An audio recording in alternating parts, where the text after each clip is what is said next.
this. We got Mike and Jason from podcast TheRide, of course, and we will just be doing a talk with them, kind of getting their insight on entertainment journalism, but really we just want to get to the nitty-gritty of kind of what their view is on the entertainment industry at the moment, kind of maybe a little backstory here and there, and just telling stories for the hour.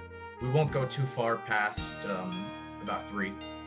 So and this will be recorded, so if anyone wants to reach this, I'll upload this on the Facebook group for the podcast TheRide, and we'll try to get it posted out to any other whatever venues you found the link through. And if we have time at the end, we'll hopefully have a Q&A session. Yes. Do you guys have to be anywhere at a certain point? Because we don't want to hold you past an hour. Do I have to be anywhere? No. Rephrase it right. Okay. During COVID, no. No. Okay, so I will get started with the basic one. How did you guys get your start? People may have heard this on the podcast, but kind of just like, where did podcast TheRide start from? Like, where did the idea spur from? Okay. Podcast TheRide. We're talking about the podcast start versus like in the business start. I'll start with the podcast. Jason and I have known each other for like 11 years now, I think. Yeah. And we did improv at the UCB theater. And I think pretty quickly just started talking about theme parks. And basically we're doing a version of the show just for no one in private, you know. Did you see what Jim Hill said? Would be a thing we would say to each other casually, never thinking we would be doing that in front of other people. And then a few years later, I met Scott, and Scott had obviously the same type of fascination that we did. And then I think it was definitely kicked off a little bit by bad man guest Nick Mundy, who was like, you should do a podcast. You got to do a podcast. You should do a podcast. And then like theme park, that was like the first thought. It was like, oh, it should be like theme park based. So I was like, yeah, maybe we could try this. And we sort of all talked about it, and then kind of came up with this structure-y version of the show. I mean, we weren't already like, oh, and then we'll do a 19-part series on a shopping mall or anything. That wasn't initially part of it. But I think like the general framework of it, it's like personality-based, you know, we're doing research and talking about interesting stuff, but ultimately like you're seeing everything through the lens of our bizarre brains. So I think, yeah, that's the quickish version of it, how it started. Jason, am I wrong? Right? No, I mean, yeah, I think we started writing up like a general outline, like pitch for it, and we're trying to just do like I think the big thing was that there wasn't really, people are starting to do like comedy podcasts about very specific stuff, like, you know, the Doughboys doing chain restaurants, being the big one in terms of people we knew who were doing stuff like that. And we also, Mike and I kept talking about how, you know, we listened to theme park Jim and Len, but there wasn't really any like comedy focused podcast, at least like intentional comedy podcasts. So I think that was a big impetus. And I would say also, you got to give a shout out to Doughboys, because I feel like a lot of people have the same feeling, or at least around here, the people we knew, that like podcasts seemed like they were kind of like on the way down, and then all of a sudden Doughboys came out, and everyone was like, oh, this is really great, this is very popular, and then everyone was like, hey, maybe we should do a podcast. Like, I think that reignited everyone's feeling that was a viable medium, including us. So we have to give them some credit for just like showing us the way. Yeah, I totally agree with you guys about podcast being such a beautiful thing, because it really, you can just make something so niche, you know, like Doughboys, just like before I found that podcast, I was like, you know, I like fast food, I like going to Outback, whatever. But then it's like, oh, it's like you take a critical lens to these things, which before, like, you know, it wasn't as common. But with podcasts, you can really get to the core of those fan bases. Yeah, for sure. And I had a day job for years and years that was not very like mentally taxing. So I sat at a desk like moving files around at a post-production house and would listen to like just hours of audiobooks and podcasts all day.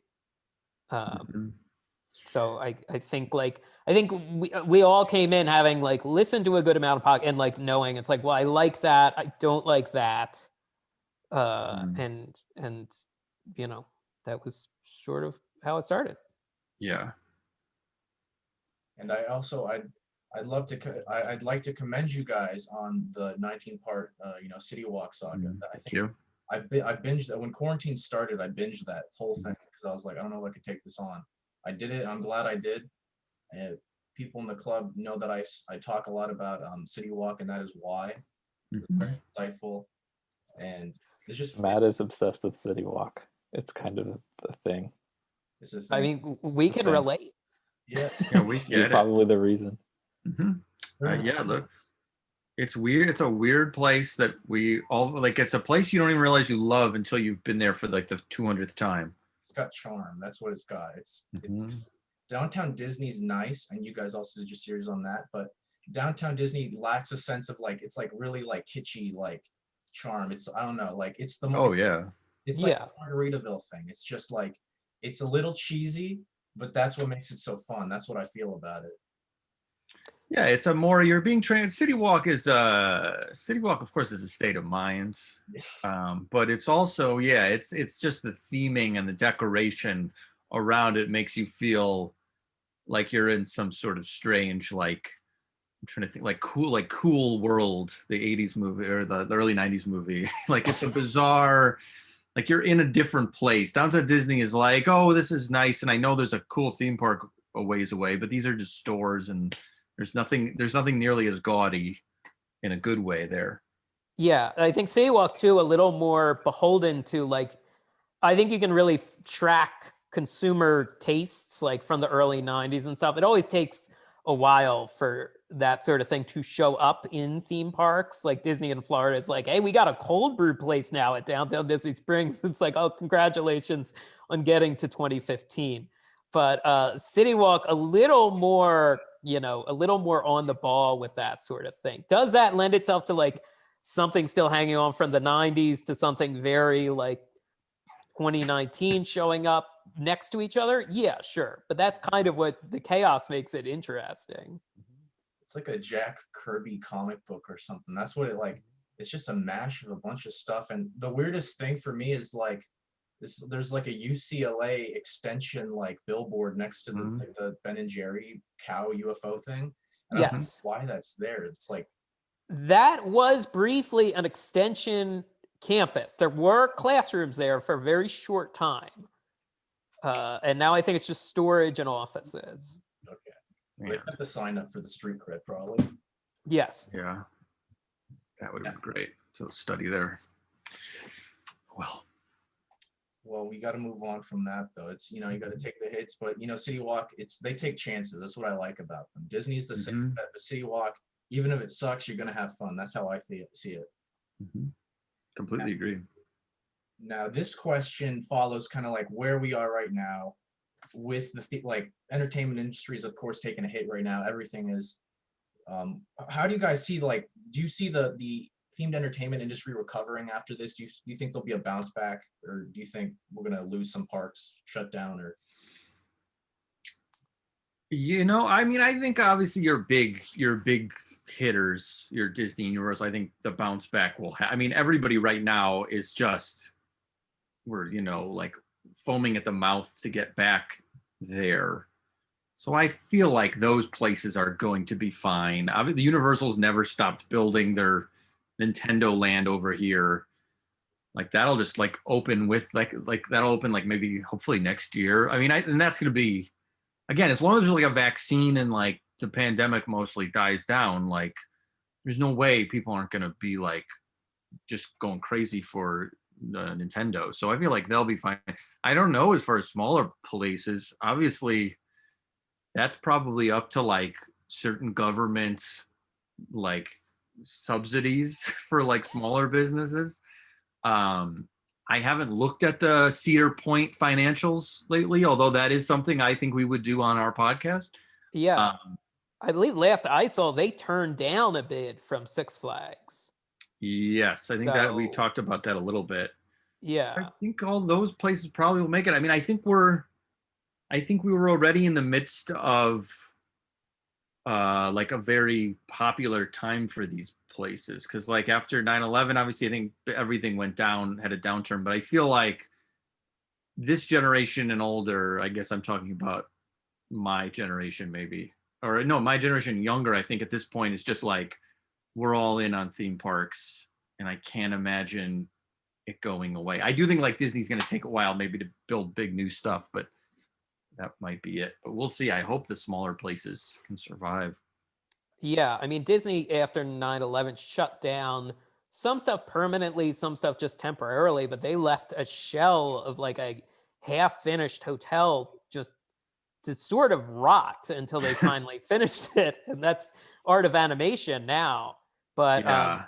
that was supposed to be the other half of Pop Century, covering pop culture from like the 1900s to the 1940s, which would have been so bonkers if it's just like, you know, a giant Studebaker or like Dick Tracy's watch or something 3 stories high. Yeah, I think that like the thing that is for sure, I think gonna at least take a hit in the short term is just like the fun extra people that make the theme park so fun. Like they're cutting all these shows and they're cutting people with the street atmosphere characters and all the parks, not maybe all of them, but a lot of them. And it's like so much of that is like the stuff maybe you don't even think about necessarily. That's why you like going to these places, but is a big part of it. So I do think like that's obviously taking a hit already, and hopefully can come back faster than I hope, or I think it might. Like hopefully like a lot of those people or those positions get filled again by mid next year or the end of the year. Yeah, entertainment always seems to be the like first thing on the chopping block during like hard economic times or like tight financial times for these big companies. But when you talk to people about their trips or their experiences of these places, that is like the performances and the people who work at these places. That's the stuff that like people, you know, remember and take away from these places. So it's really like tough. Like Florida, like Orlando is kind of an industry town in the way that Vegas is an industry town for entertainment and gambling, and Washington is an industry town for politics. Like Orlando's like really hard hit by this, Mhm. and Anaheim, you know, other areas as well. Anaheim certainly, and you know, LA is, so entertainment industry is slowly coming back in LA. But yeah, theme parks I think are going to be struggling for a little while. I think the smaller places or mid-sized places you may see like consolidation, like in like other areas of the media where like companies just merging or buying each other up. Yeah, hopefully things bounce back soon. I think the vaccine's the biggest thing, just getting that test that you know that going. I think Mhm. once that's established, once it's safe, you know, they're going to obviously require that for concerts and everything. Just maybe the Dolly Parton cure will come and we'll be saved by Dolly, but Mhm. it's just a waiting game at this point. And for me, I'm in Orange County. Like we were on a good upturn for a bit. They even opened movie theaters down here. Right. Right.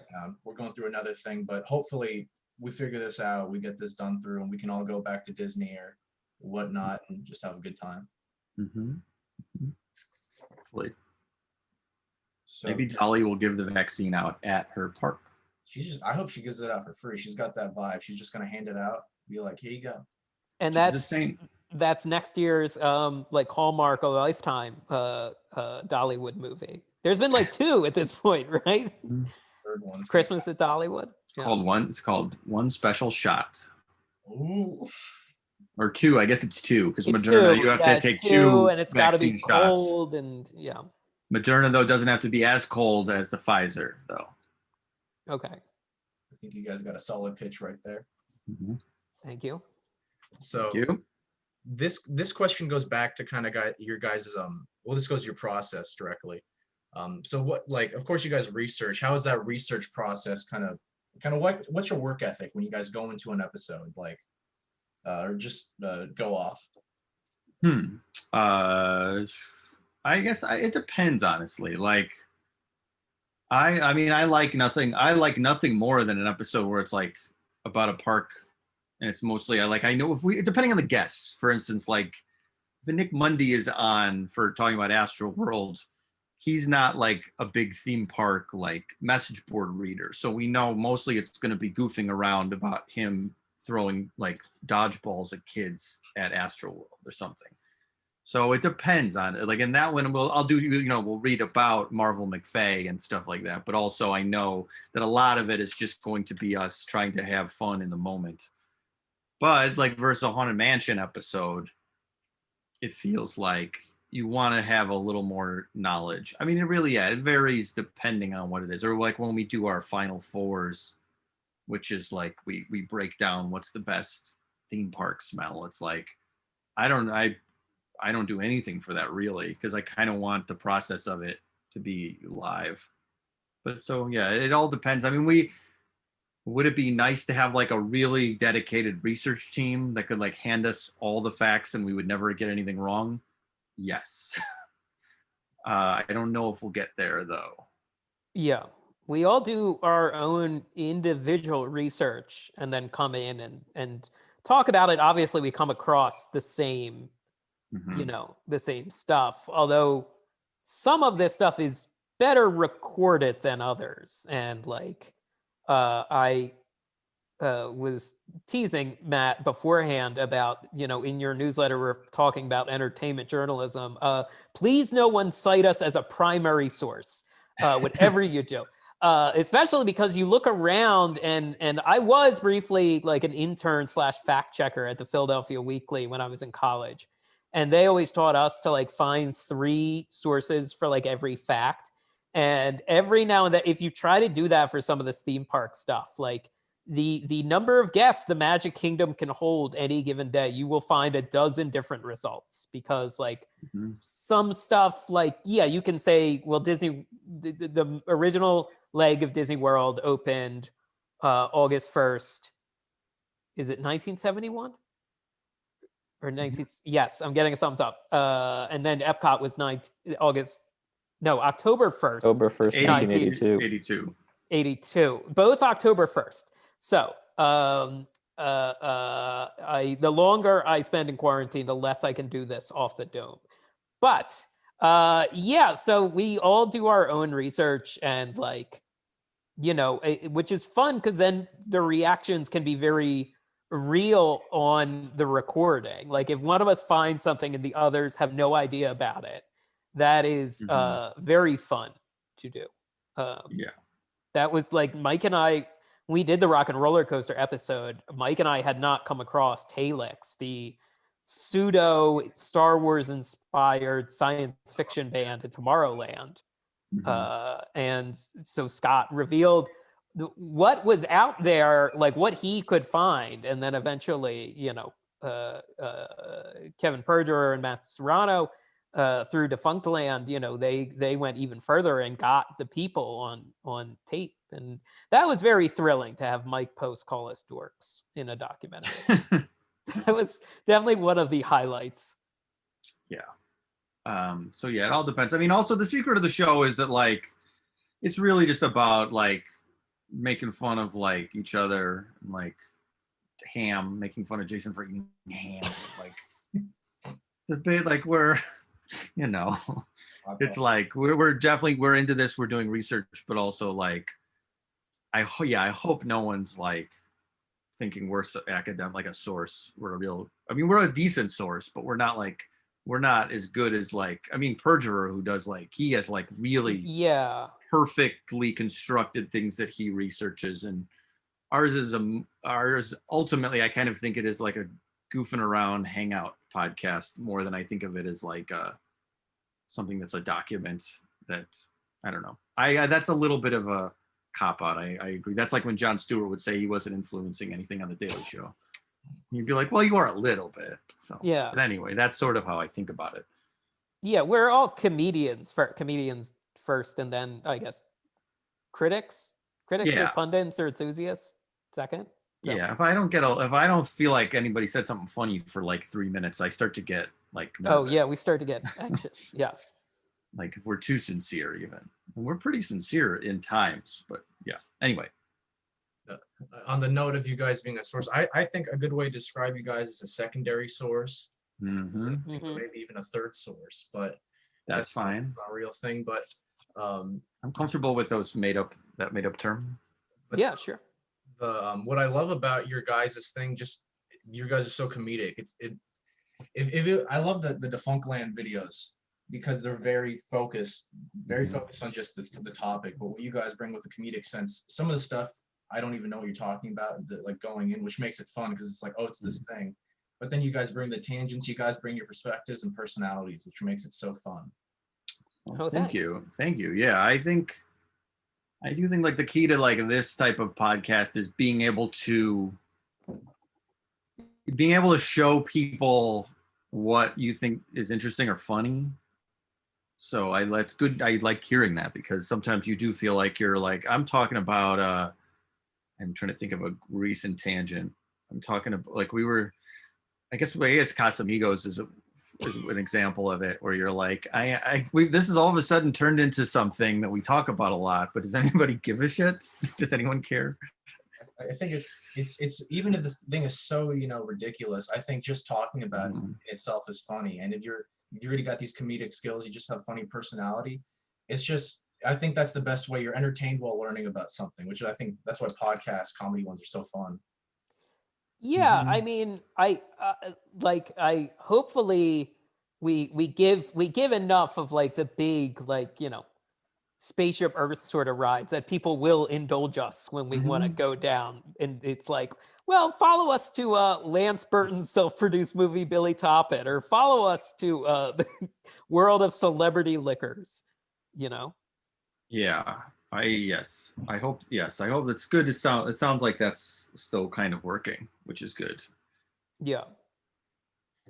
Now, this next question is a big one. Someone submitted it. How do you think Granddaughter Magazine influenced the theme park journalism industry?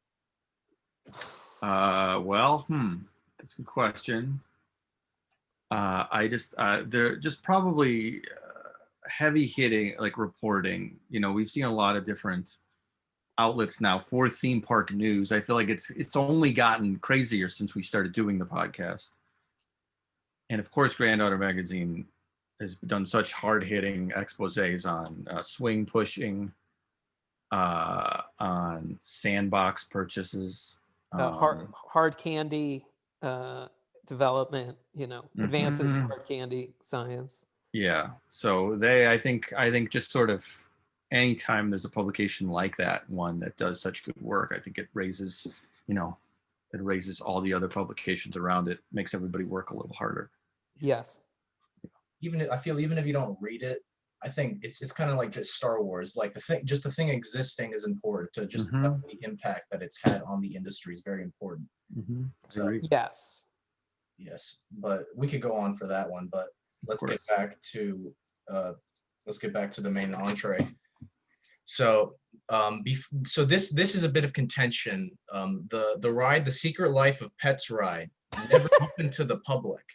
Did you guys somehow find your ways onto that ride before? Did you guys get to ride that? We wish. Look, we put this out a lot. I mean, another secret to the podcast is that it's maybe one of the most selfish endeavors that three people could ever make. We want to be we want to just be whisked into an Imagineering team and just shout orders and have our ideas be implemented. We want to get what you're talking about. We want to tour a ride early. We want to give notes. We'd love to, with a legal pad, be like, well, the formerly voiced Louis C.K. dog isn't operating correctly. That's what we want. So we're not there yet. We're getting pieces maybe here and there. We're getting invited to some media days, but they have not yet invited us on early to talk about things like that. I believe the media event for Secret Life of Pets was either the week everything shut down or the week after. Something like that, yeah. There was supposed to be, there was supposed to be a thing called like the Peacock Festival that was gonna be like a like kind of like a Paley festival, but like I don't know, on the backlot and in the park to launch that ride and launch the Peacock streaming service. And that was unfortunately one of the biggest events. I mean, I think it would have been like, you know, Woodstock or Altamont, you know, it would have been a big event, you know. What a disaster of an event in the second instance or second example. Yeah. Yes, no, we haven't. We loved. I mean, we've had some invitations. There's a couple actually that we haven't even taken people up on yet, but they're not yet on the level of come and see a ride that isn't even had a media day yet. Yeah. And it really is a shame because this society has been robbed of the potential for the Secret Life of Pets. You know, I don't know. Harris saw it. He said he touched it. He went into Universal. I got to see the exterior, the finished exterior, but they wouldn't let me go inside the building. Oh, okay. I mean, I like seeing an exterior. I'm not a guy. That's cool. And it just may remain a secret forever, which is, I don't want that to happen. I want to go on the Secret Life of Pets. That is one thing that was ripped from us. The next big thing is Horror Nights. Yes. Yeah. Yes. This last year's like the first year I actually did that. So now I was like, oh, I'm going to next year. And it's like, oop, sorry. But then the biggest thing for me is Grinchmas, because I've never been to that and I wanted to go to Grinchmas. Yeah. And it was just the war on Grinchmas. This is the future liberals want, you know, the war on Grinchmas.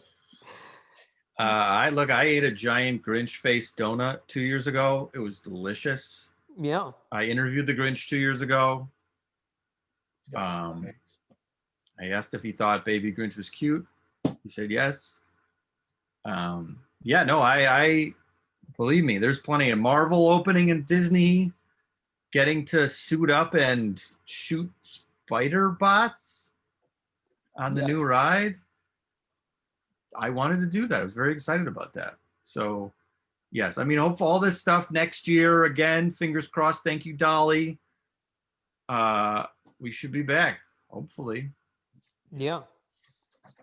And so this question is about like, what are some hot takes you got on some rides, guys? Like I got a Tower of Terror shirt on. I've been out of front for the most part. And I took a themed entertainment class, and the thing that I'd always yell at the Imagineer teacher is, bring back Tower of Terror in California. And she would get really mad at me, of course. And I don't think she likes me now. But I would keep yelling that, and then Bob would frick this, Bob would frick that. But the main thing was I wanted this ride back, and that's something that I miss. And I was wondering if you guys share any sentiments with other rides, like what would you want to bring back from the grave, basically, in the world of theme parks? Like you had one thing. If we had a monkey's paw and we could wish one finger down, what ride would we bring back? That's interesting. Specifically out here, I'm trying to think. Jason, I know, loves First Year California Adventure. He's one of the few who likes it better when it was like that. Well, all right. Now, I didn't say better. I'm just fascinated by it. You said better, I think. Recently, I've just been so fascinated by. I feel like people like McDonald's now. I feel like at the time people really hated McDonald's, but the thought of like, oh, you could go in a theme park and like you could be in a Disney theme park and get a Big Mac, like the one burger place back in the corner. My actual answers are either Alien Encounter or Horizons in Florida. I think Horizons is sort of where my head was at too. Yeah. It's really, when you watch the video, you go, how is this not Pirates level, like beloved and like untouchable? Because like Spaceship Earth is great and I love it, and I've called it the best boring ride at the parks. But I go, well, Horizon seems like it's better. Yeah. It's like it's in like obviously in less of an iconic structure, but yeah, I feel like Horizons is the answer, or of course original Journey, original Figment, that for sure. But that's not that controversial. Neither of those are that controversial. Those aren't that hot of a take. I will give you a hot take about Tower of Terror. I think I like Guardians better than Tower of Terror. Better than the abridged Tower of Terror. Better than the California. I might not be saying that. Oh my God. The more I think about it, because it all comes down to, and I don't even know if I went this hot on the episode. I don't think I did.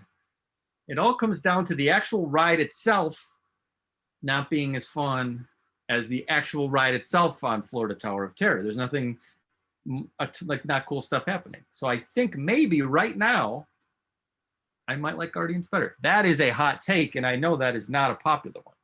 That's what we're looking for here. That's what we're yeah. And I think you're Jason, you go.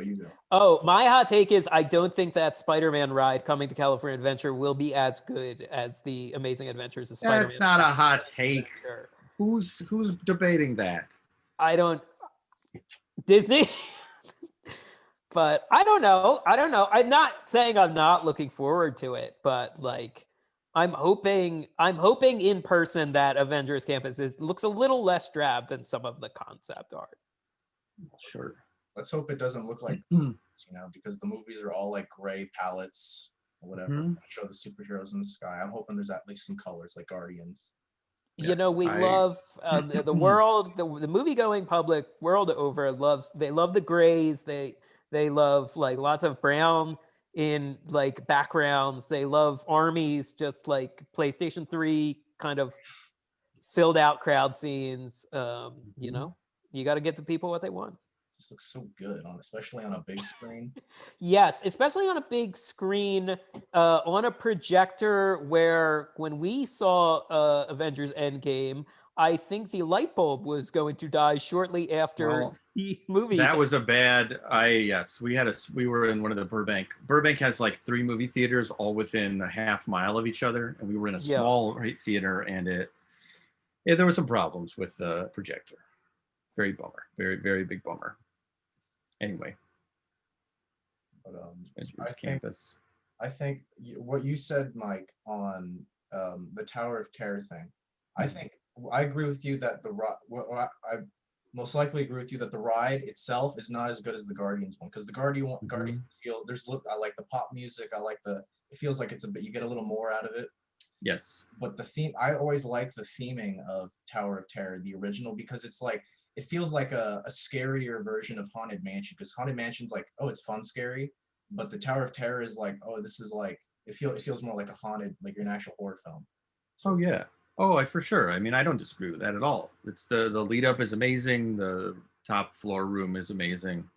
I just remember feeling I remember feeling emptiness last year when the drops were happening, and I was like, well, where are my friends? Where's Rod Serling fighting a giant monster on a screen in this part? That's what I want. Yeah. I want some fun there. But obviously that's a nitpick, because this ride has been really good forever, Tower in Florida. So that is a hot take, but obviously I still love that ride. And the one in Tokyo also, with its like original narrative, is unbelievable. Yes, and it's a sad thing to see it go, but I think as time passes, people are just gonna forget it. I'll probably forget about it. We'll see what happens. See. So, and the next question is about, you guys have kind of spoken about this, is how do you feel about kind of like the nostalgia, like the IP driven narrative of like pretty much all entertainment, but specifically theme parks, like it's got to be a Marvel ride, it's got to be like some IP, there's got to be a movie, it's going to be the new Jungle Cruise ride. Like, what's your guys' view on that? Do you see it as like a means to an end, or like, you okay with it, or do you want more like original stuff, or you just not really care that much? I think you have to give people what they like. You have to give people what they want, to some extent. So I think there will always be some IP. That said, to have the head of like Disney Parks do like a presentation the other day, like telling the Imagineers to like really go for it, really think big and stuff. And it's like, well, this is a little weird timing because you've fired so many people, but also like, well, yeah, but think big, but it also has to fit in like these 4 quadrants, and it's got to be like, it's got to line up with consumer services, it's got to line up with Disney Plus, it's got to line up with this corporate endeavor. I think they are limiting themselves to some of the magic that people like, because I think a lot of the rides that have stood the test of time as like evergreen great rides, or Pirates of the Caribbean, your Haunted Mansion, were original creations, and in some cases like the messiest sort of like lead up creative process, and a lot of people just being sent off on of like, see what you come up with, and then we'll try to marry it all together. I do think a lot of this stuff can sometimes lead to like more stiffness, or like, well, no, the Lucasfilm character Bible says that person wouldn't do that. And it's like, well, I mean, there's a benefit to that, but then also it's like, oh, you got to check a thing every time, Yeah, I mean, it's obviously the company has had, tried to get popular stuff in the parks in various forms, whether it's a ride or a meet and greet or whatever. And obviously like that has to continue. We do you like that. That's fun to see a cool movie you like, but it is like, it's really just you would like a balance. I would like a balance of like, for every 4 IP rides, give us something cool or new. And it's because it's like, do they not realize, I mean, they do realize this, but do they not realize like a big part of going is like, well, you don't get to see Pirates of the Caribbean. Obviously there's a movie, but that's not really like the ride. There's original things in the parks which are popular and are there forever because you can only see it there. You can only experience it there. So I don't know why it seems like right now they're not even entertaining the thought of doing something original. Because like if it's cool, people are gonna come forever. They'll be mad when it gets torn down. Like, I don't know why they're so. I guess just from a marketing perspective, they can put on a billboard that, whatever a new movie is, that's got a ride. But yes, I think it's just. I mean, I'm not saying anything so original, but it's just like it would be nice if there was a balance, and it's the same for everything right now. I think everyone's just trying to bet on a sure thing, whether it's TV or movies, which is why you're seeing,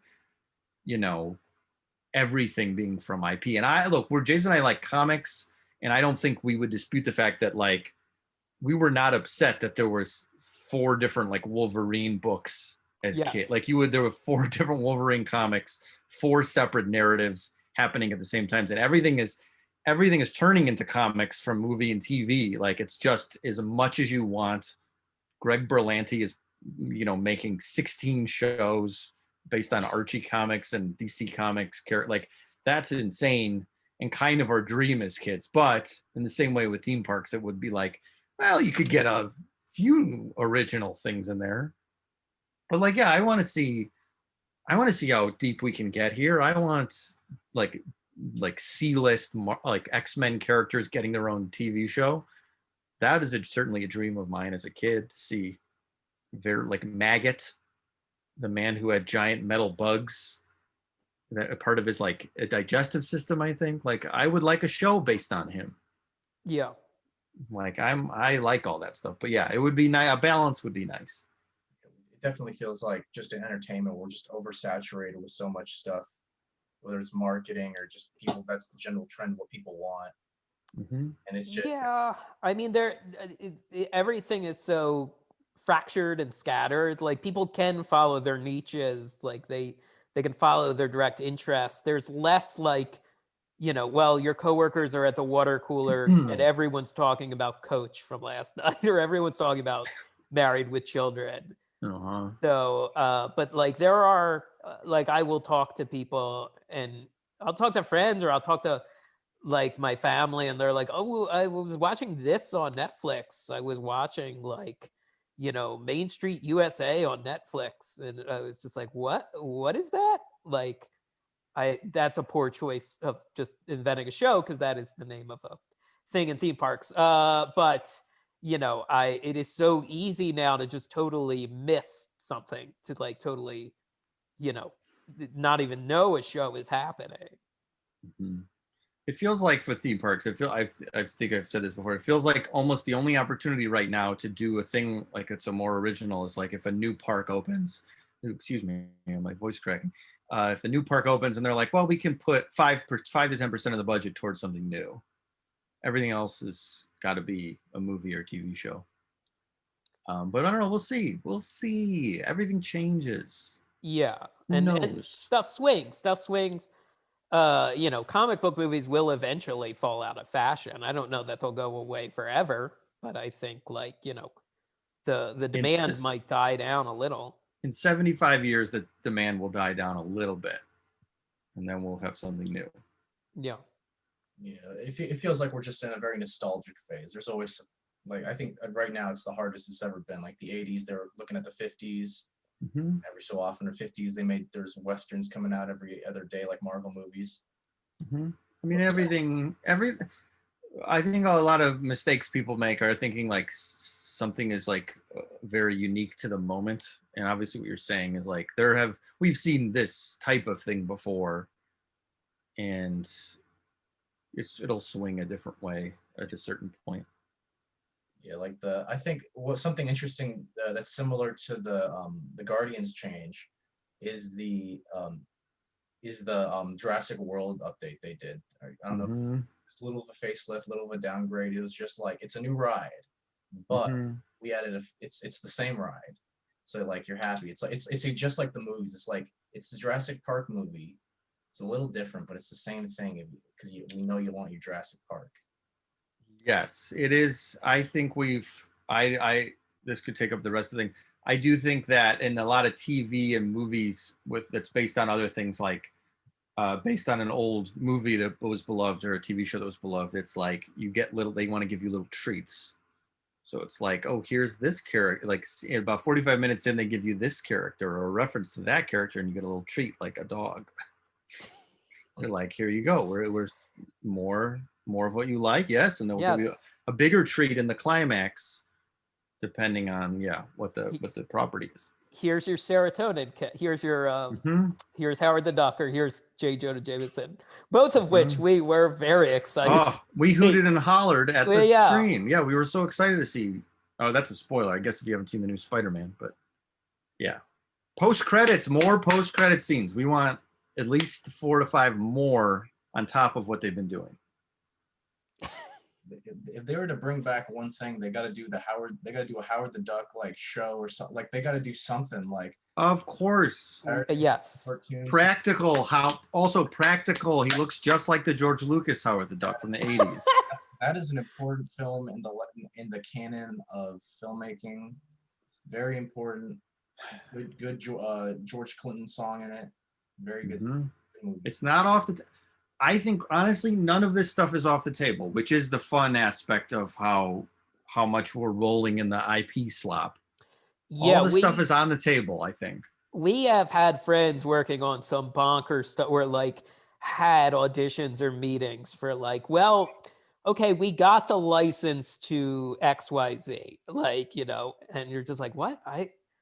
You got the license to GoBots, the other, not Transformers, but GoBots, like, which GoBots were. I mean, that was also ran when I was a kid. So I do not have confirmation that GoBots are coming back, but I wouldn't be surprised. We'll see if GoBots come back. Yeah. I think when whatever you're doing with something, it's like the remake thing with like you don't remake The Godfather because it's going to be very hard to match that film. Or the same thing, but when you have something like Howard the Duck or the GoBots, where like the source material isn't as like there's a cult around it, but it's not like this, like it's not this perfect thing. Oh like, yeah. I think there's room for improvement. I think Howard the Duck is the perfect thing because you can do so much. Like they hardly use the comics. The comics are just like they touch just like the first couple issues, but there's so much there. And I think if they brought that to like a Marvel, like, I don't know, it could be like a little kid Deadpool or something, but without all the Joker elements of it. I mean, I think they could really, with Marvel stuff, I would love to see that, like, because they're starting to get 70s era Marvel characters and stuff, and that's when it gets really weird. And eventually they're gonna have to shove the X-Men and Fantastic Four in there.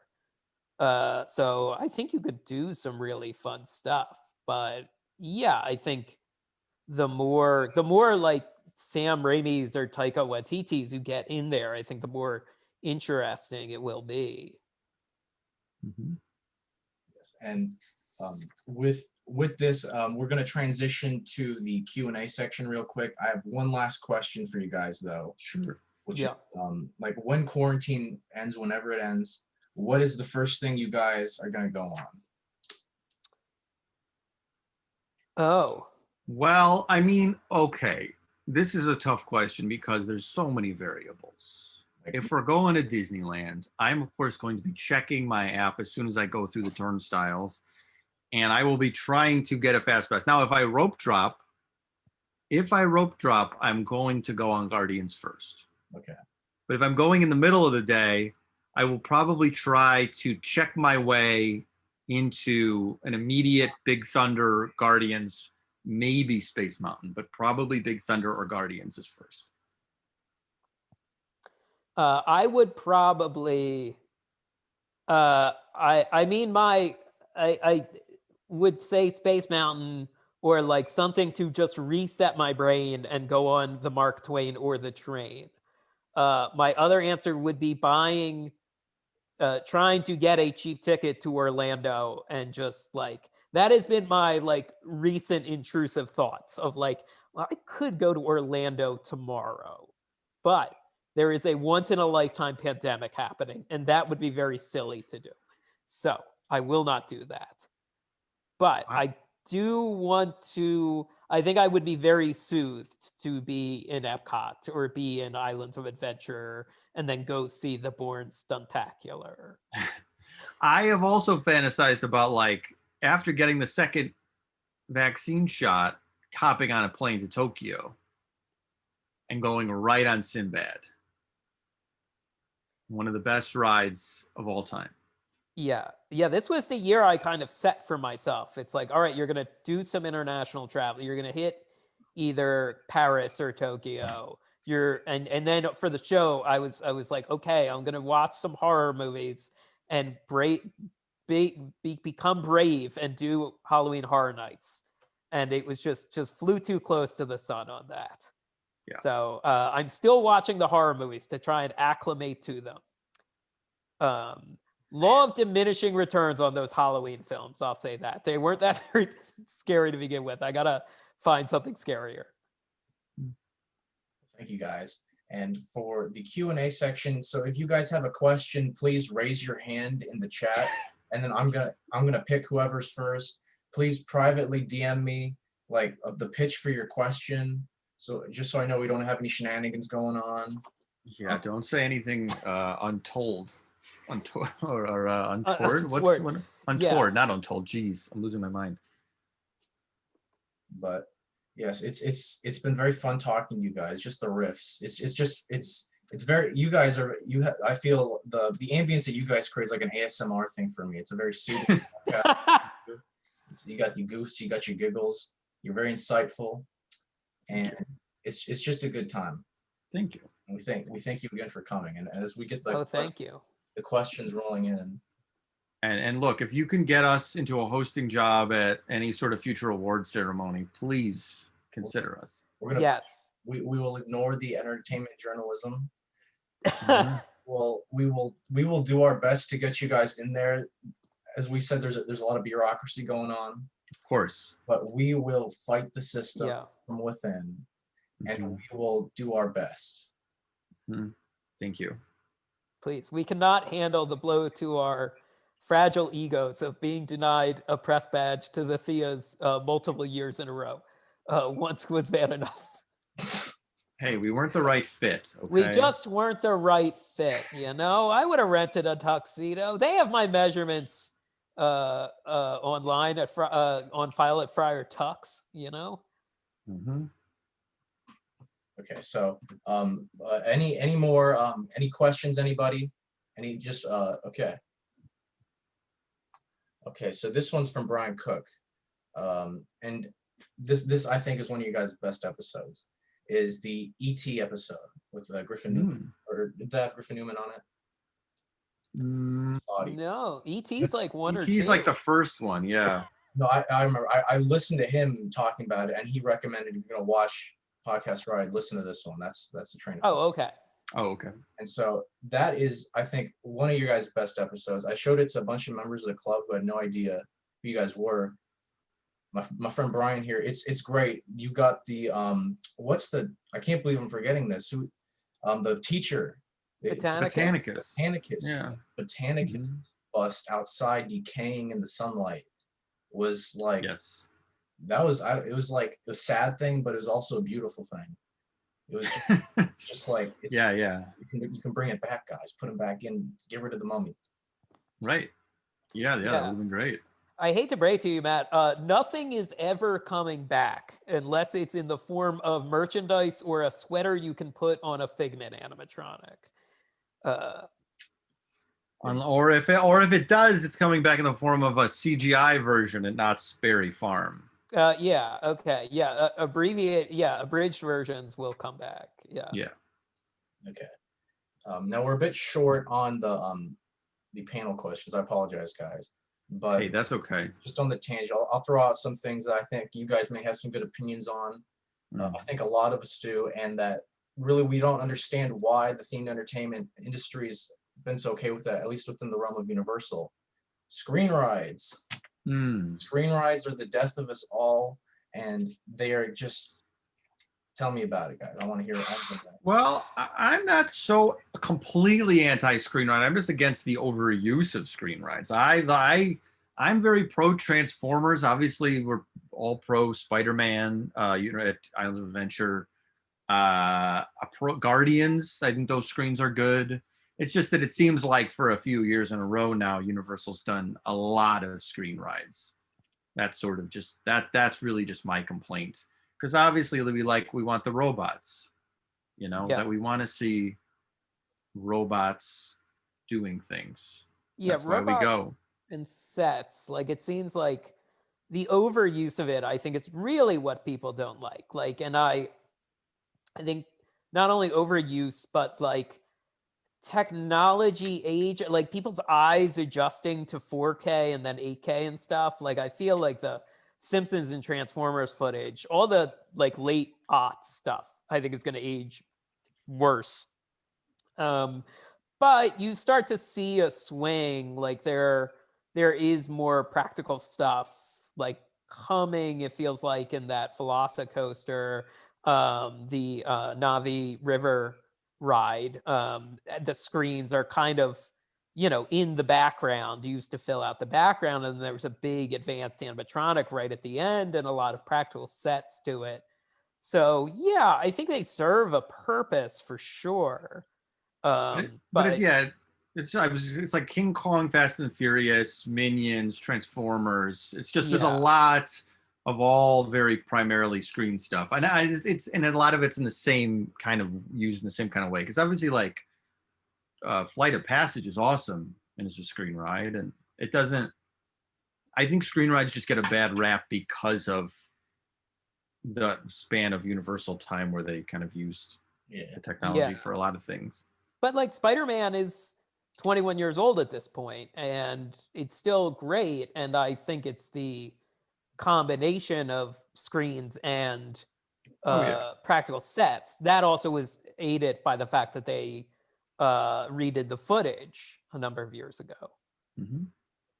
Yes, the thing, with like CGI, like I think the worst agent of all of them is The Simpsons. That looks like a PS2 game now. And yeah, I don't disagree with that. I haven't been on it in a little while, but my memory of it is, the graphics are a little weird, and then it's like a kind of a dim. It's like not. Like they need a new bulb in there. And it's like it's kind of like that idea with movies, like with the film Jurassic Park. There's like old ass CGI in there, and it really holds up well, not because it's like they figured out the CGI so well. It's because they used it with practical effects. This guy was doing the heavy lifting for the practical effects, which was And I think when Universal Hollywood reopens, if they do because like Jurassic World reopened like in B mode, like it was never completed fully, and that is Right. one of the things we've heard they're working on like while it's closed. So like a big finale on that, I think, could really like add to that ride. But Yeah. I think the screens at the top with the with the water tank and you get splashed, I think that is really neat. Okay, but now okay. So off of this tangent, you got me heated on the Jurassic World water thing, Jason. Mhm. Mm. I'm gonna let that sit because we got to get the Q&As in. Yeah, Right. please. So the first person is Andrea. So Andrea, if you're able to unmute yourself, just go with the Yeah. question. Okay. I think I'm asking because I'm kind of looking at my childhood through like rose-colored glasses, and I was thinking about like my experience at the Jekyll and Hyde restaurant in New York City. So I was wondering, what are some, to you both, what are some ideal qualities for the perfect themed restaurant? That's interesting because obviously, you think of the best. I mean, of course, you first think of Rainforest Cafe, which seems like it's the most successful themed restaurant ever. I mean, it really has to have like a couple things in there that make you feel like that, like throw your brain off a little bit to make you really feel like you're in a movie of some kind. I feel like we've all been in stuff. I don't want to say Pizza Rizzo, but the restaurants sort of are kind of promoting that they have something to do with some other universe, but then you kind of get in there and there's not enough stuff to transport you. So yeah, I feel like you can't maybe lock it down by like specifics other than it just has to via probably some sort of music, lighting, and some sort of different, whether it's scenery like in Rainforest Cafe where it's like brush or what robots or whatever. It literally, I think it just has to make your brain kind of feel like this is not a normal place. And that's a very broad way to say it, but it can be the Mars restaurant. It can be like, I don't know if anybody's been to the Magic Castle. The Magic Castle very much feels like you've stepped back in time in Hollywood, and it makes you kind of feel like, oh, I'm in an old movie.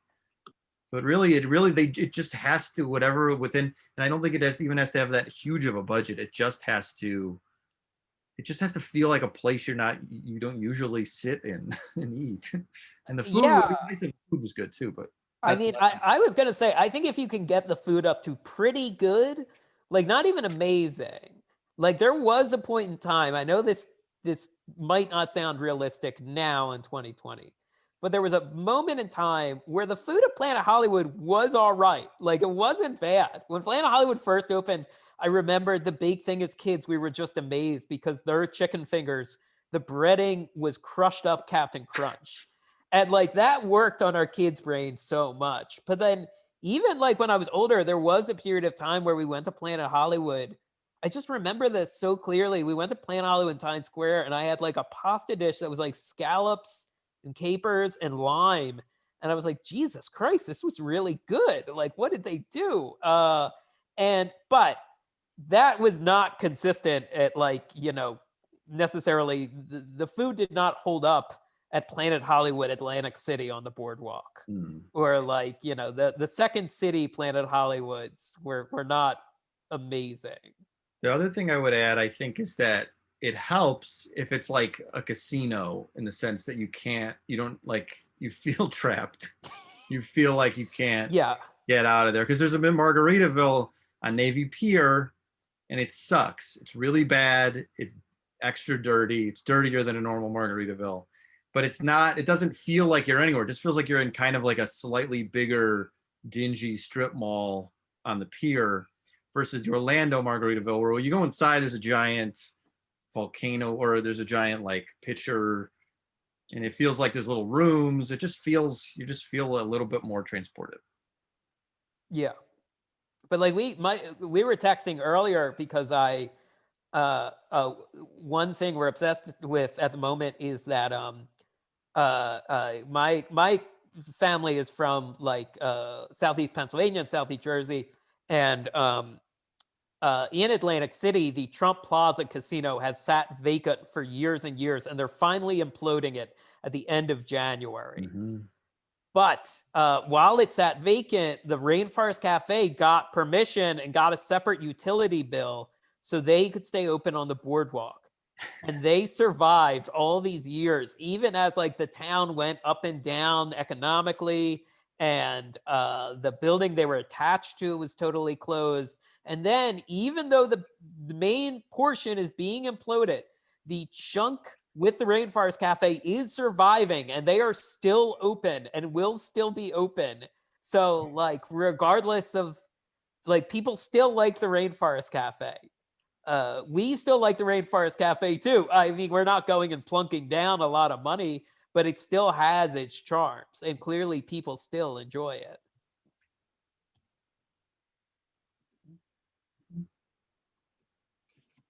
All right, I think next question is me. Hi. Okay.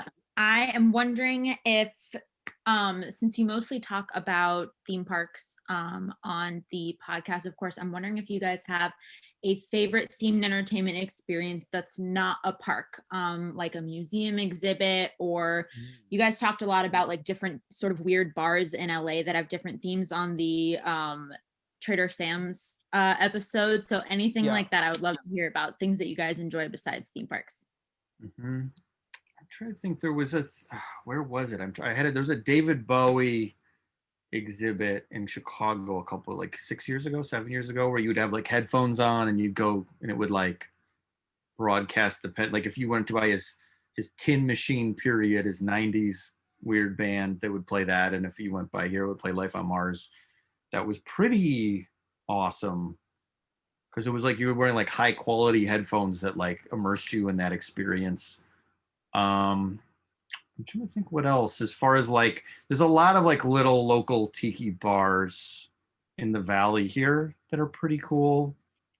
I'm trying to think. What's the Jason, what's the barrel on Lancashire that I like? Idle Hour. Idle Hour, thank you. There's a giant like barrel, like it's a building is like a shaped of a barrel. It's a bar, and that's fun. It feels like you're sitting in a big barrel. I guess that's what I like about it. Yes. Yeah, I like that bar a lot. That was my go. That was my go-to online dating first date place because it's so interesting. It's such an easy conversation starter. Really? Yeah. I didn't know that. And the service is very good. I would say, well, the two things I was going to say, Eva Anderson took us to them, and the one was the seance room at the Magic Castle, which it's just like, I don't even know how to describe it. Like, you do the Houdini seance at the Magic Castle. It was really incredible, and we saw it like it had been running since like the 60s, and then they were closing it down to like plus it up basically. So that was really neat. And then the other thing was this, the production was called The Blue Blade. I think the theater company, is it called Delusion, Mike? Or yeah, I always forget what it's called. They all have the names like that. But yes, that was very cool. It was this immersive theater thing that was in a big like abandoned building, warehouse movie theater kind of combo space. I don't even know what it used to be, but it was like you were traveling through time and there were different rooms. You ended up like in the middle of like a battle in World War II Germany or Paris, and then you were like in the rainforest, and they build all these incredible sets, and there's like 20 actors or something, and like that was just wild to see. Yeah, there were like actors swinging on vines, and like you'd have to crawl. Like it was a crazy immersive thing that we did. Yeah, that was cool. I mean, there's a lot of this stuff. Eva took me to a couple weird, like small scale ones. One was like a dark ride in a tiny black box theater where we ended up in like a room being touched by 15 strangers were just like crowding in on us. A man in like a devil's mask was like touching her face, like It was very strange. And not then again, I'm trying to be braver. I'm into haunts now, as everyone knows. But that all that stuff was pretty wild. So there's a lot. Also, the Bowie thing was at the Museum of Contemporary Art in Chicago. It was 5 years ago. So I'm not when I say that like you can go to it, you can't. Yeah. The other thing I was going to say was the Kubrick exhibit that was at LACMA for a number of months. That was very cool. So I don't even really have a favorite of all those, but they're all memorable.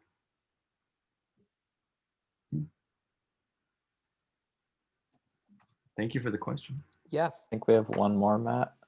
Adam, yeah, feel free to talk, Adam. We have. Hey, can you hear me? Yeah. I can hear Yeah, a go ahead. voice in the Yes. distance. Yeah, so my question, it kind of goes along with the restaurant question from earlier, but what's your favorite like themed hotel and what makes a good themed hotel experience? That's interesting. I would think there would have been more themed hotels at this point.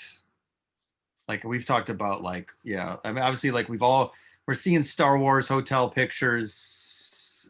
Some people are more positive than others about it. I'm trying to think. I mean, the Disney World hotels to me feel like the most themed hotels I've really been in. But maybe I'm wrong about that. I'm trying to think. Like the Contemporary and the Polynesian specifically just feel a little bit more like transportative. What is the word I'm looking for here? Transportive. Transportive?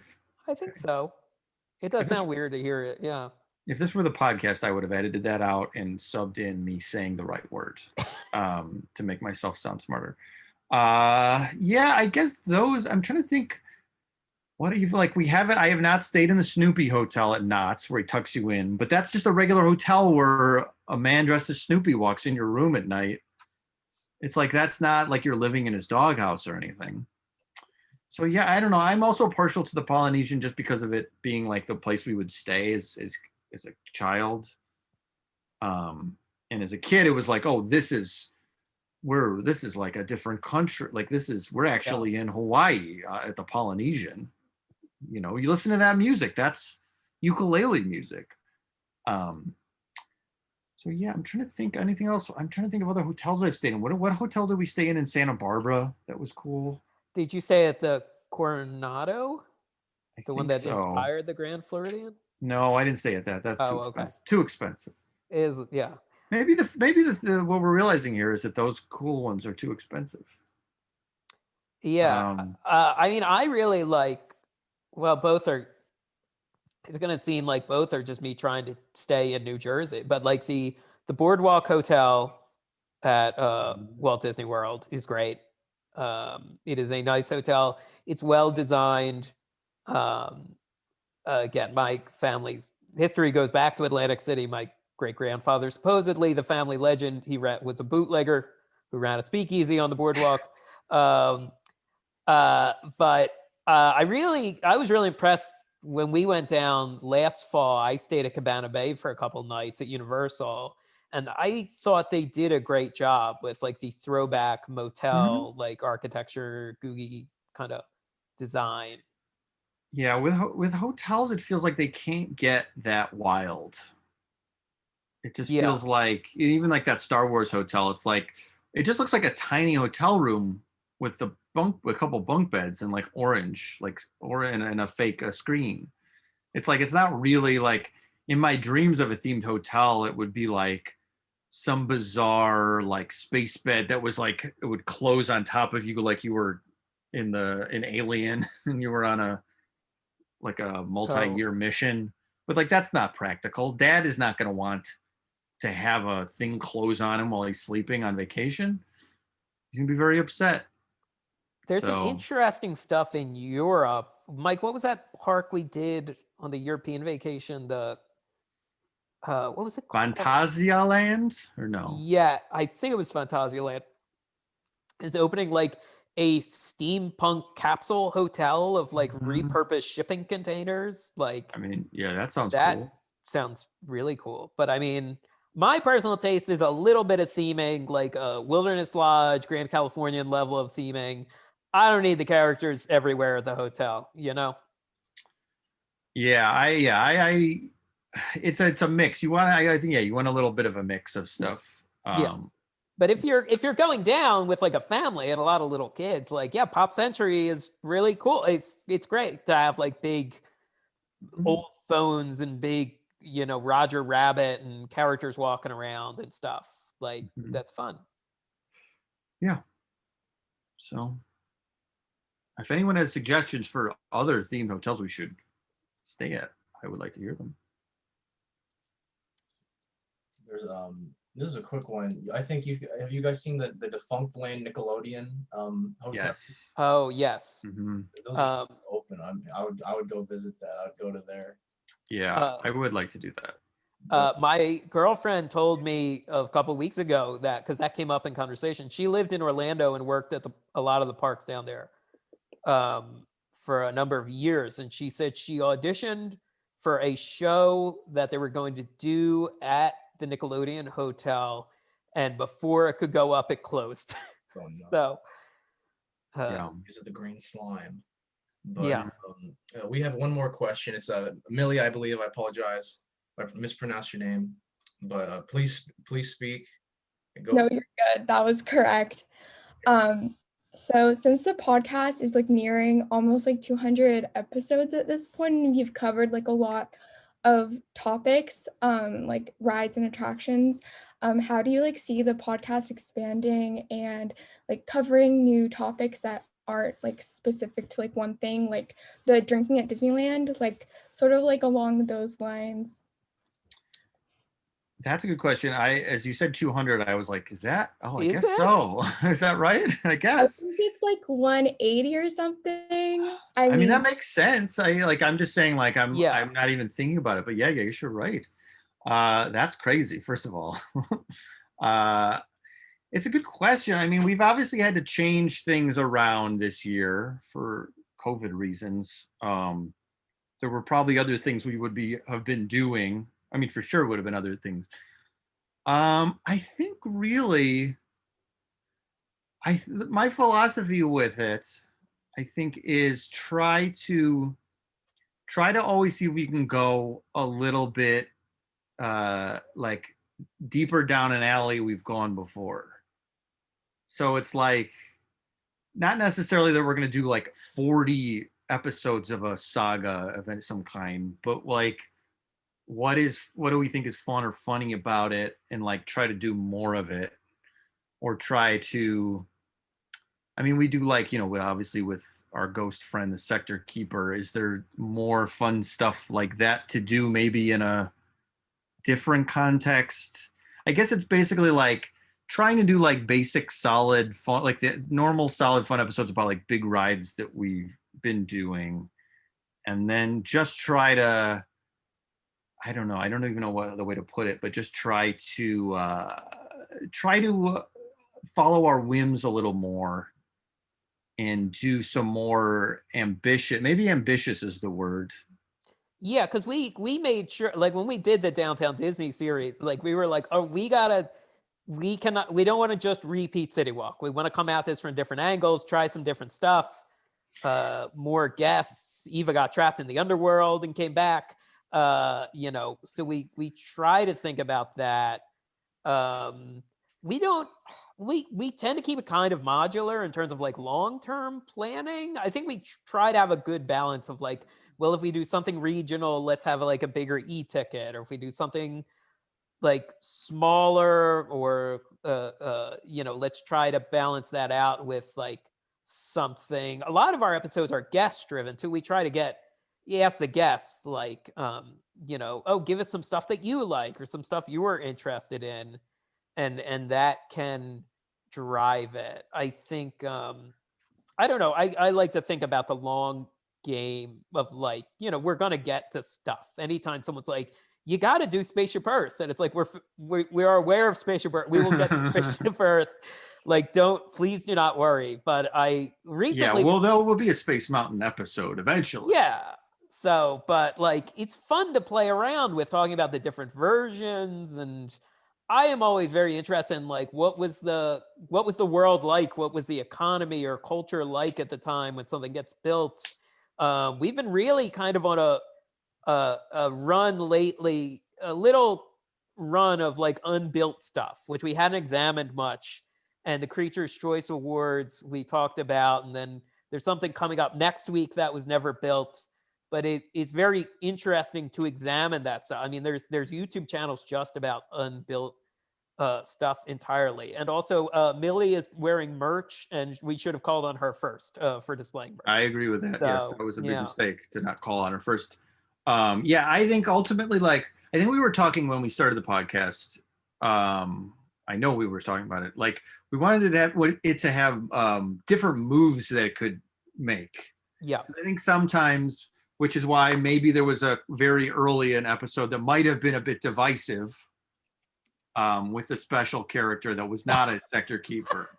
Because so very early we said like, well, I'd like to make sure everyone who's listening to this knows it's not going to be maybe exactly this one thing every time.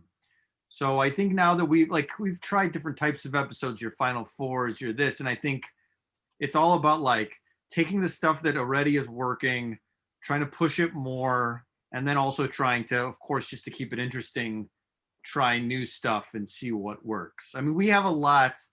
We have a lot of ideas. I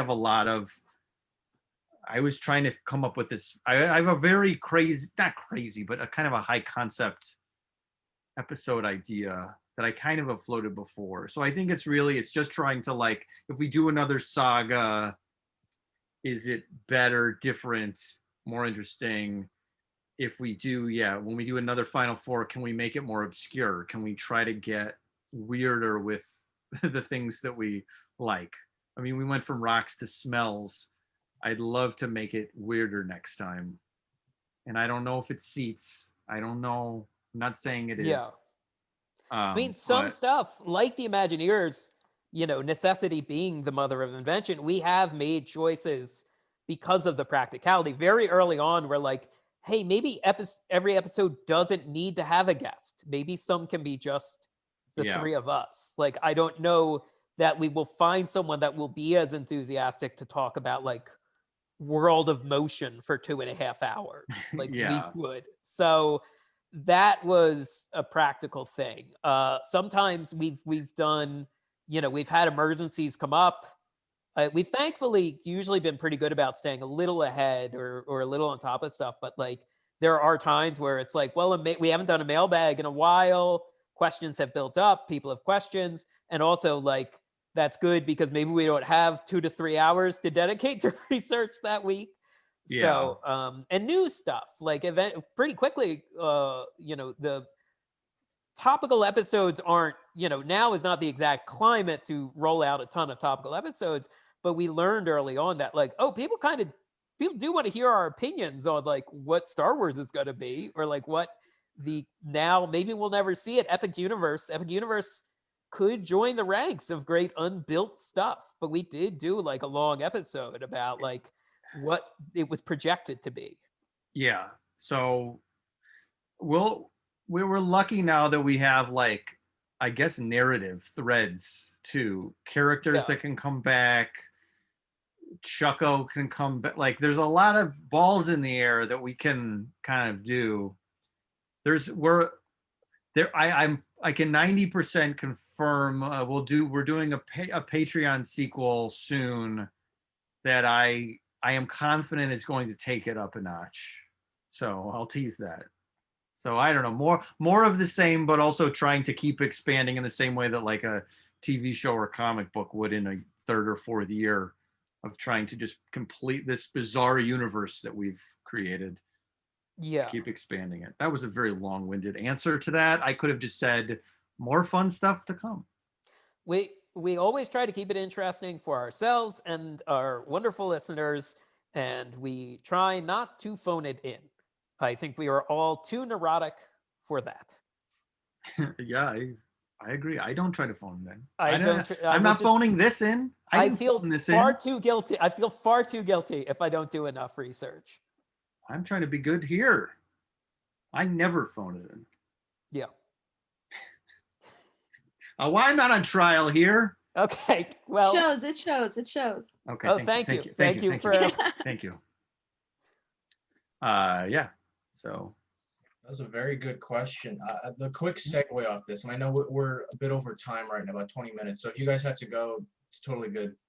We can wrap this up. But what Millie's question was, I really think I like the idea of you guys expanding into different spaces, like with the City Walk saga. What was very interesting is you guys weren't just focusing specifically on a ride. I mean, there's elements where you focus on things like the theming of stuff. That's a major part. But when you focus on like such nitty gritty elements of something, like of course there's the food court episode. You know how that one goes. Just like 2 minutes of it's not a good place to be.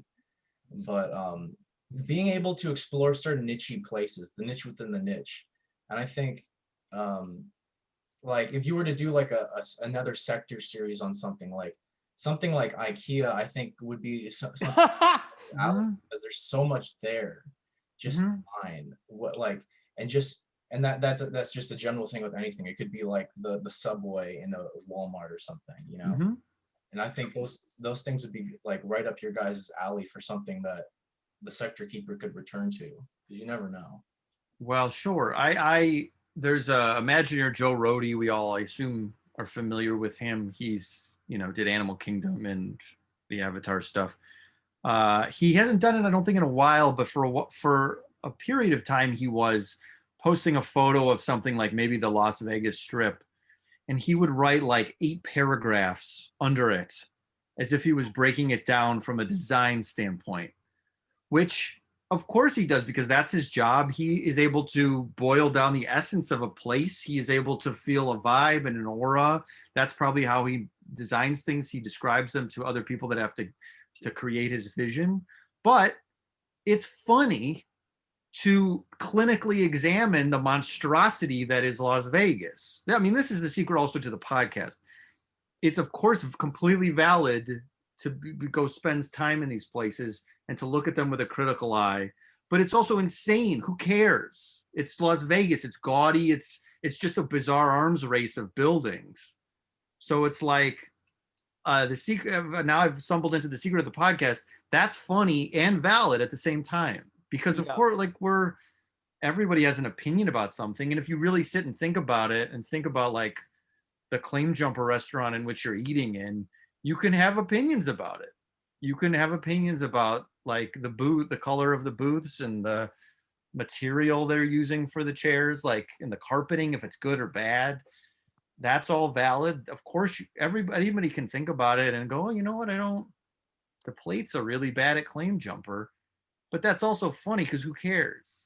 Yeah, I mean, Mike very early on pinpointed, like when we started working on it, it's like, well, why do I like this stuff so much? And I think like as the show has gone on, I think like, that's a thing, we always come back to, at least individually, of like trying to figure out like, well, what is the appeal of this? I mean, I think a lot of what appeals to theme parks, why it sticks in people's memories so much is like compared to TVs or film or even books, like you get a sensory overload almost. It like activates like all of the senses. But I think it's really one of the things that interests me is just the context a lot of this stuff is made in. Like what the theme park rides made in the 90s were like very different compared to the stuff opened in the 70s or 60s and stuff. And like what was going on in the world at the time, what was going on with the company making it at the time. I mean, NBC Universal has had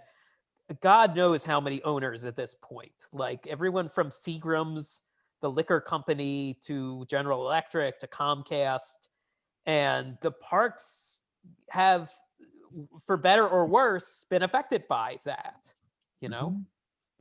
Yeah, there is never really, even in the things like we did a Patreon episode about a cow that had a Mickey shape on its side, Minnie Moo. And it was like, even that, there's enough to talk about for an hour. Like, it's sort of the mundane is funny. It's all like, you have to kind of hold two thoughts in your head at once of like, we know this is silly, but we do care. We do Yeah. care about a lot of this stuff. There's I a do. reason. There's a reason we go to like City Walk to see Marvel movies, and we did it for years without analyzing. Obviously, it's because there's a big IMAX screen there, but I don't think that's not the only draw. Yeah. So it's like, analyzing why you think why it's there, because City Walk is hilarious, and yet a lovely place to spend an evening. Yeah, it's dialectics. That's what being an adult is, folks. It's dialectics, holding multiple conflicting thoughts at one time. This is the whole It's- thing. City Walk is chaotic and kind of messy and trashy, but it's also like, well, it's nice. I like it. I don't know. This it's is always have a nice time. Being an adult, multiple thoughts in your head at once. Yeah. So yeah. I believe me, the Sector Keeper will return. I don't know when. He was just back though, so it's not he like was he's just been back. gone It was a surprise. forever.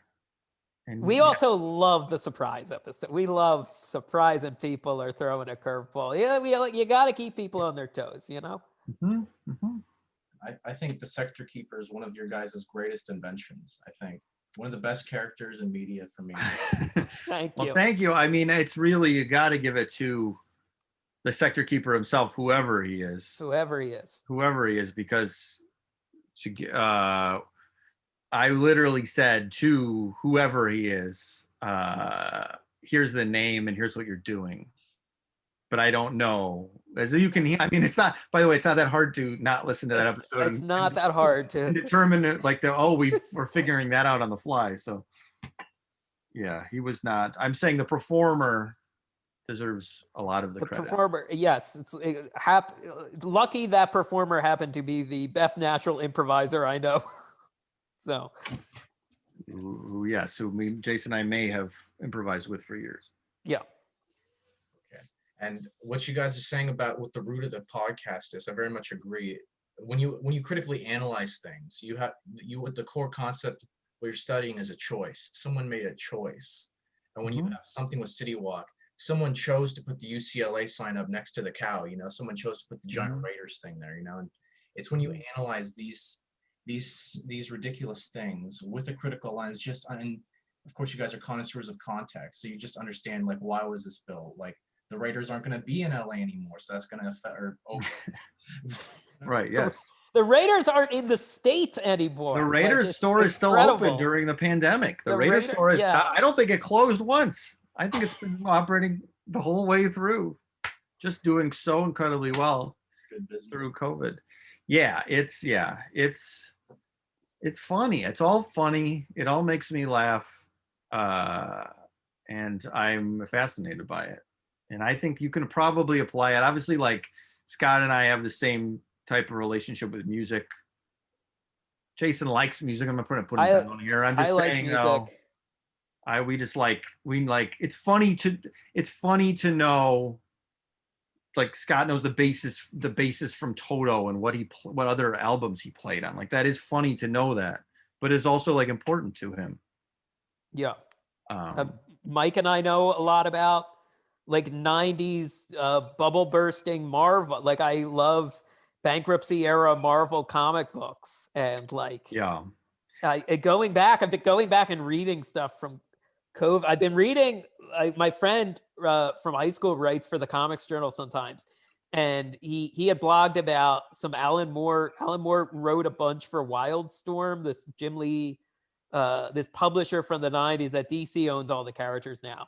And some of that stuff is really good and solid, and some of it is absolute garbage. Like, the man who made the modern comic book, like, was, just a guy trying to make a living in the 90s, but probably made more money than he did for issues of Watchmen. So I think in general, I think what's nice sometimes I hear about people who listen to the show is that I often have taken maybe for granted sharing things like this that are specific with somebody. Because even in high school, when I was very into whatever it was, pro wrestling or comics, I usually had one person, two people where you could be like, hey, did you hear about this?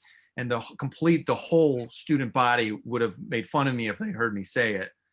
But I think I don't want to say we're letting people be weird, but I do think, whatever it is that you like and that you like spend too much time looking at message boards about is completely valid. And there are other people there that have the same fascination that you do. And whatever you're reading about for hours on message boards, chances are it's funny. Chances are it's funny that you're that into it, but it's also cool. Yeah. It's both of those things at once. So you can always have a sense of humor about the stuff that you know way too much about, but you can also don't be self-conscious about it and own it. And Yeah, like it. and that's why I'm gonna have a lot of flat Earth stuff coming up. I'm really excited to debut my new flat Earth takes. I'm a hollow You're a Earth hollow guy. Earth guy, and that's why I believe the sun is in the center of the Earth, and we're all on Yeah. the outside of it. And Jason is a flat Earth guy, so we'll be debating that the coming up ice soon. shelves that the UN soldiers guard. That's right. That sounds very exciting, guys. And we got to wrap up soon. But again, for the fourth time, I'd like to thank you for doing this for us and taking the extra 30 minutes to make this 90 minutes going. This has been very insightful with all the stuff you're saying. We get a little behind the scenes and we get your insights on stuff. And this is definitely going to be a highlight of my week, of course, the month also, maybe even the year. The way, And Hey, thanks for having us. And Thanks for having us. Thanks for the great questions, everyone. Yeah. And yes, thank you everybody for showing up, asking the questions. It's good to have a good community here with all these theme park people. And like what you said, it's taking the piss out of it, but still, respecting it and having fun with it. And just it's I feel with theme park people, that's a very specific thing too, because it's like I like movies, but then it's like, okay, but it's like that's one thing. But theme parks, it's like I like Disneyland, and then people roast you for that, but it's like, no, it's funny, it's fun, it's an experience, Yes. Yep. Oh yeah. Most people, when you're like, I'm an adult Disneyland guy, they go, oh. But it's becoming more acceptable. okay, more acceptable. Yeah. And I say that to anyone listening, whatever it is you like, as long as it's not hurting anyone, talk about it more and it'll become more acceptable. Own it. But Yeah. with that, again, thank you guys, and we'll be wrapping up. If there's any last minute questions anyone from the audience wants to throw out there, if you guys are good with it, let's hear it. But if not, we'll sign off. Anybody? Raise your hand if you don't want to type it in. No, just thanks for coming. We appreciate it. Oh, sure. Thanks for having us. Thank you. Yeah, thank you guys. Thank you. Okay, I'll just stop. Are we waving bye? Oh, I think we're cutting it off. Thanks, I everybody. wasn't sure, but I felt like it was the right moment. Sure. Stay strong. This is such an insane way to go to college. I cannot imagine. Godspeed, everyone.